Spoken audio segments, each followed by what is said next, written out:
Hello, hello, hello. I am eMburst, the coach of the Shellists, and welcome to MDL Season 3. Now, this isn't going to be too long of a video. Just going to be a season preview going over the draft order, which the majority of you who are watching this already know. Then my draft, my thoughts on each of the things, my post-draft transactions, and finally my schedule. I hope to start this off as a fun season, so let's get right into this. Let's start with the draft order. Now, there's not too much of note here, but the one thing that is that I am first pick. Now, this is a very uncomfortable spot for me because I've never been first pick in a draft ever in my 5 years of draft, so I don't really know what to do. But my idea is I want to pick my first mon as something that's very versatile and is viable with whatever comes back to me as my second tier 1. Mind you, there's only 2 tier 1s I'm possible to get, or I'm able to get rather, so I can't get a wheel of tier 1s. So I'm very disadvantaged in that fact. However, as long as I pick a good first mon, I should be pretty okay. Kicking us off with the first draft of the season, as well as my first draft, we have Tapu Fini. Now, this is probably the most versatile mon in tier 1. It doesn't have any redirection, so it's not anything like that, like Clefairy or Clefable or whatever. But it can just sit there and provide a lot of utility without really having to invest move slots. It prevents status with its terrain, first of all, which is phenomenal. But it can also be somewhat of a support. You can set up and just sit there and get off of good damage eventually once 1 or 2 Calm Minds are up. It has a variety of different other things that it can do. So it's not a necessarily great mon, but it's almost a jack of all trades. But there's one particular thing that it's really good at, and that's sitting next to a good hard-hitting mon and providing just enough pressure that moves have to be put into it and not the hard-hitting mon. So I'm in a pretty good spot here with this first pick. My initial idea was that I was going to pick this and then pick a physical attacker that could benefit from not getting burnt. And my first idea was I was going to go Sand. Because there's no way that I get anything good back after, say, 26 draft picks between my first and my second pick. But I did have a special eye out for Urshifu's Single Strike, which I didn't expect to come back to me. But if I did, I'd just derail all my plans, get Urshifu's Single Strike, go from there. My initial idea was I'll get maybe an Excadrill or a Dracovish and a Gigalith. I'll be fine. And we just have a general plan going from there. Now, I detail all of this, but none of that happened. You're going to see why in a second. Now, of course, you see, round 2, I get Urshifu's Single Strike. And y'all already know what this and my next pick do. Solid physical attacker, hits through protect, and Wicked Blow always crits. It's a very heavy pressure that is often only shut down by a burn, and because it's next to Tapu Fini, it can't get burned. So I'm in a phenomenal spot with this. So I'm thinking my next T2 is just going to be something that I need to just have on my team just in case, because whatever I end up drafting after this, I want to at least know that I have this archetype filled, and that's solid redirection and defensive support. Now Togetic, we know it sits there, it sets up screens, it's follow me, it's helping hand, and it's just there. And it's incredibly annoying at doing that, because it can take some fucking hits. Even super effective ones isn't gonna kill, so I am very glad about being able to get a Togetic. Now, it's not often that I'm going to be able to bring Togetic next to Urshifu. However, I do think it's very important to have next to my other mons. So I'm just glad I got it out of the way.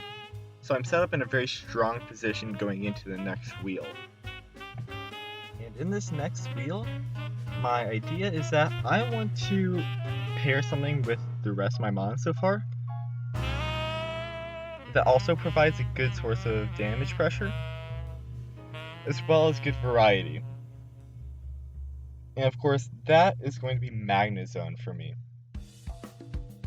So, I have a lot of interesting strategies planned for Magnezone, which I'm going to hold off on saying for the sake of being competitive in this league. But I really like it on my team comp. It doesn't have too much coverage, which is the main issue, but being able to provide normal type attacks, electric type attacks, even Electro Web on it, it's kind of insane. And then, of course, Flash Cannon hits incredibly hard. It has 3 incredibly strong abilities, and overall it just has such a variety of things it can do despite its limited move pool. Of course, its limited move pool is the only reason it's like a tier 2 and not a tier 1. But at least I have the variety and the options from this that I need. Of course, my philosophy in drafting is that I always want to be able to provide myself options. I don't really want too many one-trick ponies on my team. So the more of mons like Magnezone I can have in this team comp, the better. Now next off is Gourgeist. I'm going to make this pretty short because of the details I'll outline later. But Gourgeist I was picking because I wanted a Trick Room setter. I wanted something that could operate in and out of Trick Room. And I wanted to get some physical grass pressure. So that's why I went for Gourgeist. Now,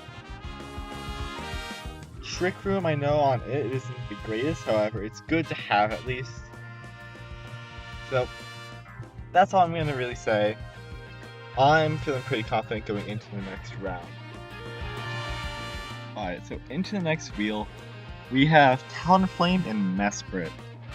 Now, I was noticing pretty early on that a lot of my team is weak to, sorry, not a lot of my team, but of course, my main attackers being Urshifu and Magnezone are weak to fighting types. So I was trying to cover up those weaknesses.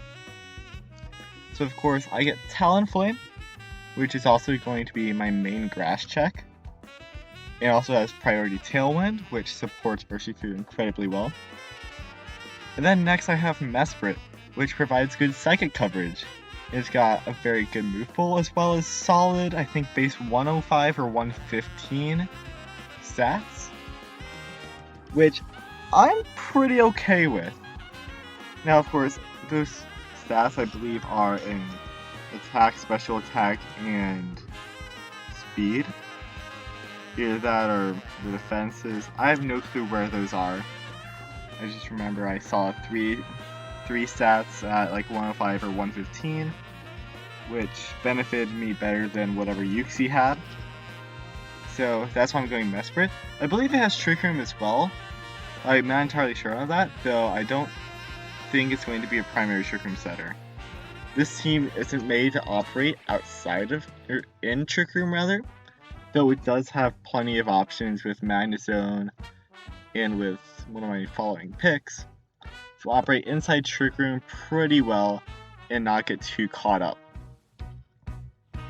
So, nothing too crazy going into this round, though Talonflame is an incredible piece to go into my draft. this wheel is where I start getting into a bit of shenanigans with Sceptile and Piloswine. Now, Sceptile is kind of just my dream of wanting to get an Unburdened mon next to a, what's it called? A terrain setter. So, of course, Sceptile and Tapu Fini is probably just going to be the best I can get. So, of course, Unburdened plus Misty Seed sets it up pretty well. It's fast as hell, and it gets a pretty good set of moves. I believe it can be either physical or special without losing too much, which I'm very okay with. I don't know why it's entirely tier 4, probably because it can't take a hit, but I'm okay with getting this mon. It provides a lot of value and utility on my team that normally it wouldn't provide. Next, Piloswine. It just covers all of my holes. It's bulky, it's a ground type, which I didn't have yet in this draft, and of course, ice type with priority. Huge for me, especially against dragon flying types. I'm pretty okay with it. Though I will mention the first weakness on my team, which is pretty damn obvious. This is my second Eviolite, and my second not fully evolved mon. So I am not entirely alright with having this. I'm not entirely settled with Piloswine. So I'm going to be working around this in the future, trying to make sure that this isn't my final form, I guess, for having this mon.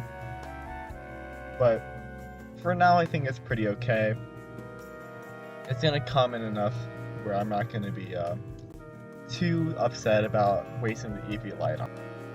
And now, finishing up the draft for me, I have Lycanroc Dusk as my final T3, and then Altaria as my T5. Now, Lycanroc, it provides a lot of needed coverage for me, as well as a pretty decent speed tier.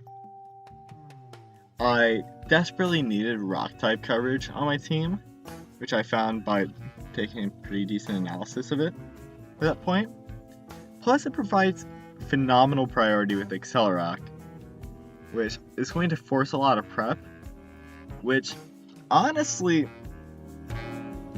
I wasn't forcing enough prep out of Tapu Fini and Magnezone and Urshifu. I didn't have enough force there, so Lycanroc adds an extra element, an extra angle for people to have to look at, just to make sure that they're not entirely overwhelmed by my team, which is great. It's part of the advantages of being a very fluid team, in my personal opinion, is that you have to adapt and prep for a lot of different options and modes. And Lycanroc is that final piece that really puts that nail in the coffin.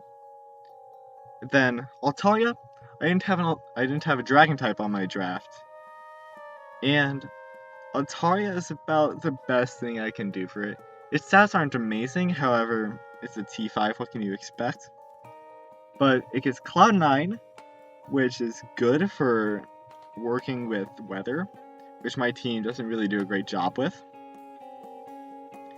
And it gets a pretty decent move pool. So I'm not too upset about getting Altaria here. Of course, it's not really the best T5 I could get, but I think it works best with my team. And it fills a hole or two that I'm not sure if I like my T5 filling, but I like the fact that they're filled at least. And now the final transaction, or my only transaction, leaving the draft and going into the transaction phase, is that I'm dropping Gourgeist for Morgrem. The main reason for this is because Gourgeist didn't provide the same utility that I thought it did, as well as a couple other mons in my draft. I believe that's because Showdown was showing me transfer moves when I specifically set the mode to be VGC, which my fault for not double checking, but I thought a lot of my mods provide utility that they ended up not providing. So Morgrim is probably the best mon for providing that utility. Of course, I was looking at Morgrim quite a bit when trying to draft my T3s. I just couldn't find a spot for it. So I kind of cut my losses by dropping Gorgeist here. It wasn't my favorite thing to drop, however, I wanted to get rid of that ghost typing. I wasn't too much of a fan of it. And it was a duplicate grass, which I thought was the easiest to get rid of. And with Morgrim, it provides a lot of strategic depth. It's really good for setting up screens and other things that you would really want Prankster for, which Morgrim is great at. But it is my third not fully evolved mon, which is kind of a damper on the whole situation, because that means despite being a Prankster bot, it's a Prankster bot, and I either invest Focus Sash or it's gonna go down, like after one hit, which I guess I'm gonna have to deal with. So it's not the best part of my team, but I'm at least content that I have it on my team now. I'm pretty happy with the utility that it provides for the rest of my comp. Now, with the whole draft being finished, I guess we're gonna go straight into the postseason schedule, the post-draft schedule for the whole season. Okay, so the schedule. There's a couple things I want to point out about this. So as you can see, my first 3 games are all players I've never gotten to play against in doubles formats, particularly the Commissioner of the League, Izzy Maxwell. You all know him. You all love him. Good dude. Now, I believe he's the first person I met out of this whole group of people here. And we're currently like 1-for-1 when it comes to matchups. So it's going to be a very exciting match going into the first week of the season. Now, the other thing I'd like to note is that actually, out of the 9 games that I play this season, I've never played against 7 of these players, which is kind of insane because only 4 of them, actually no, yeah, 5 of them actually are new players to the league. I believe they're actually all 5 of the new players, which is kind of insane, I'm not gonna lie.